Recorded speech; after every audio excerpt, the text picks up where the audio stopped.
Before you take any trip, you probably have some sort of a checklist, don't you? Things you know that you've got to take care of, things that plants have to be watered and the dog has to be taken care of. Or we have stuff. We just know that it's got to be looked after before we're going to go get on a plane or before it's that road trip, etc. Well, we got to adopt the same mentality about going to provide care for missionaries, but it's going to require a little more than you think. One of the things that we have to start with is not what you can put in your luggage, but what's in your heart. And that is that we have to begin with the attitude of, I am a servant. The Son of Man did not come to be served, but to serve and to give his life as a ransom for many. So, God and others, God and others. That's the Christian life, folks. God and others, God and others. So you have to begin with this attitude that, all right, Father, I'm going to do this in your name and for your glory and for their good. So whatever they've been going through in their lives up until this point, please work all this trip out for their good, because they are called according to your purpose and they love you. And we want to see their good take place in this. How can I best provide that? What can I best do in their lives to do that?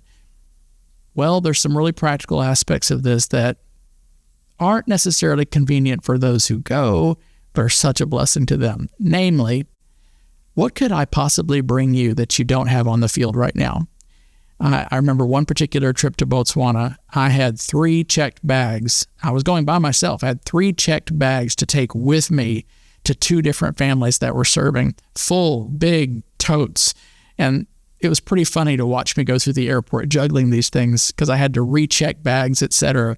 But the joy of them being able to get these things because they're in such an isolated, remote location, and to be able to share with their families. And we opened it up. So we had families that knew and supported these missionaries sending us stuff, and we were packing these bags. And basically we had to get the weight limit for each bag, but anything goes if it can go in the bag. It was a lot of fun. It was a beautiful thing. It was one of those moments where truly you experience it's better to give than to receive. Was it inconvenient? Was it work? Did I sweat through the airports taking care of this? Yes. And was it worth it? Absolutely. There are little things like that, because in the scheme of things, you doing that work is a little thing that amount to huge things in the hearts of the missionary. So ask them early, give them time to prepare a list for you in that way, and insist you mean it. You're not just being nice. You really want to know, what can I get you? What do you not have? In order to make sure that you're best prepared to provide the kind of care that these missionaries need on the trip, you want to think in terms of thriving, not just surviving. So raise the funds that are adequate to be able to cover the costs of those extra meals, etc. Do a little homework. One of the ways you can do that is to find out what the government says the per diem rate is for a location. It gives you a really good idea as to what things would cost or what a normal U.S. corporation would allot for someone traveling in that area. That gives you some numbers to operate off of. Because if you go to the missionary and say, so what's it typically cost to go out to eat where you are? Can you see how that might put them in a little bit of an awkward situation?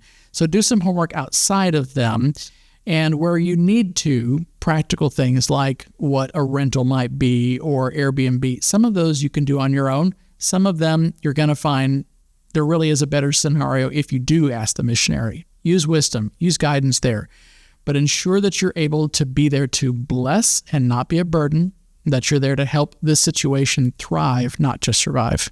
Man, I've taken mayonnaise, peanut butter, M&Ms, certain types of toys and auto parts. It's been crazy, the stuff that we have lugged around the world to get them what they needed. This is one of those windows of opportunity where stuff they can't get where they are can get to them so they can do the work.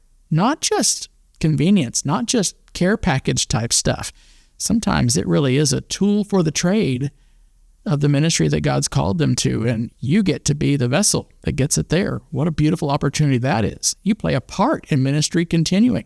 Whereas ministry had been interrupted, you're getting to make sure that it continues and that it flows, being used of the Lord in that way. What an honor. Take it as such. It's an opportunity to do that.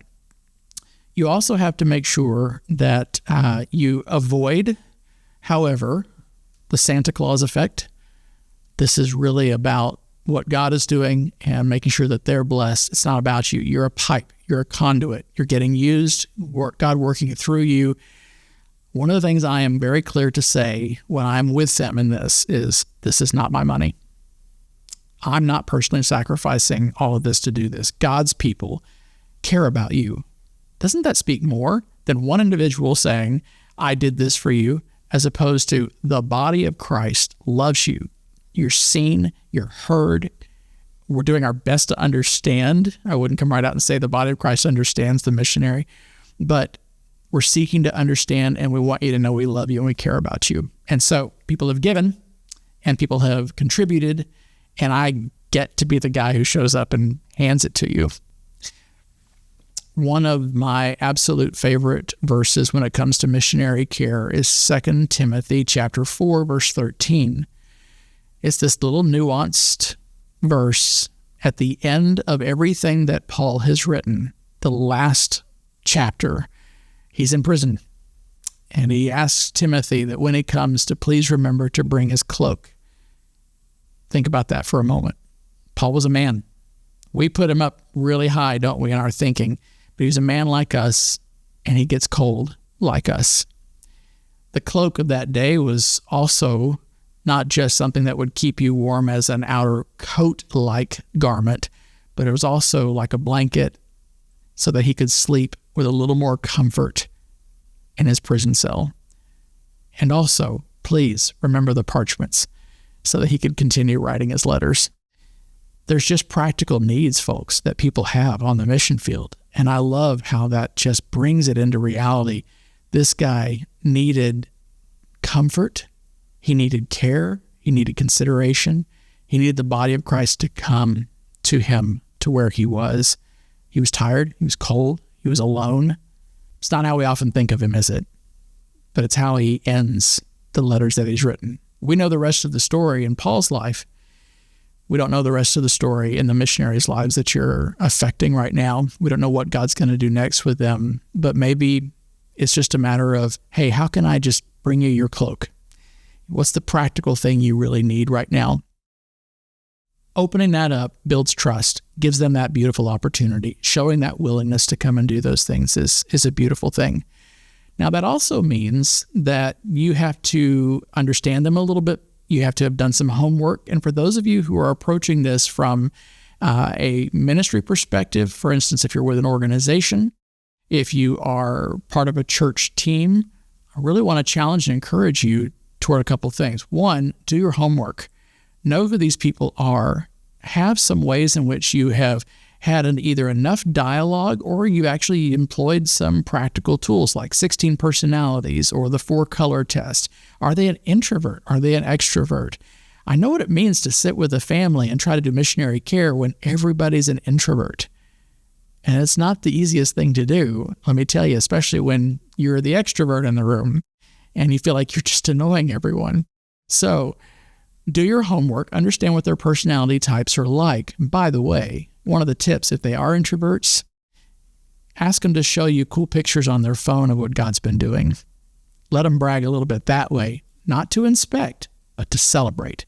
Celebrate with them, something that they care about, because now they're not the object of the conversation, something that they've seen, that they've taken pictures of. It's a way to enter into their world without making them feel like they're in the spotlight so much. So do your homework, know their personalities, understand a little bit more about them in that way, and then share that. If you're going with a team, make sure that you're having good conversation. Okay, the husband is this way, the wife is this way, but take it a step further. And the kids, this is where they are. This is where they are in school. This is what they're currently about. This is what they really enjoy. So that means there should be some care conversations that actually lead up to the care trip. And that's nice because now you've gotten past a few things that are just trying to remember whose name is who when you show up on the field. That's frustrating. Instead, you can get a lot faster into the time frame of really caring for them. It helps them to also feel seen, heard, understood, that you're taking the time to know them that way. But also be willing to share some of those things about you and relate. Understand that this is not just you pouring into them for the fact that they receive and then nothing else happens, because that's not a relationship.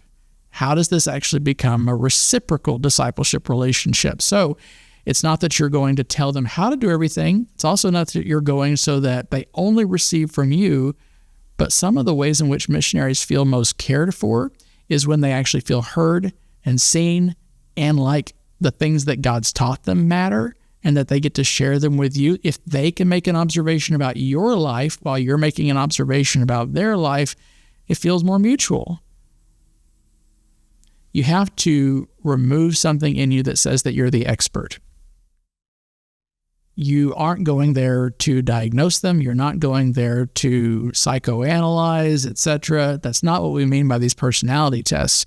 Instead, it's more just an understanding of, you know what, that guy is a doer. That's the thing he loves. He's going to want to go do. And I like sitting on the couch drinking tea, so I better get alongside and be ready that he's going to want to go see stuff and show us stuff and be all about that, which also means he may want to introduce us to everybody in his ministry. He may want to stay so busy that we actually don't get cared for.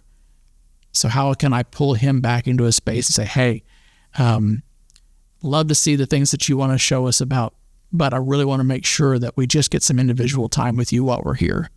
So let's protect that time. How can we do that? If you have that conversation up front, you're saying, I do see you, I do understand, and I want to help you in that.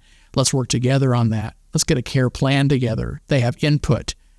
If you have somebody that is more naturally a nurturer, we have had it where one family, bless her heart, she absolutely refused when it came to restaurants because, you know what? That's not her love language. Her love language is, I am so glad people are here that I get to cook for. I want to cook for you. That fills my love tank. So it's just the opposite of the let's go find a place. Instead, it's, okay, let's not find a place. Let's enjoy your cooking and let's let you pour in that way because you're feeling cared for. And your family's excited because they know you're a good cook and maybe you're going to cook some of those special meals they don't always get. So you just have to be sensitive. Plan ahead. Have those conversations. Work toward the outcomes that make these people understand we really do want to know who you are and what you're going through and what makes you feel loved most as a result of this trip.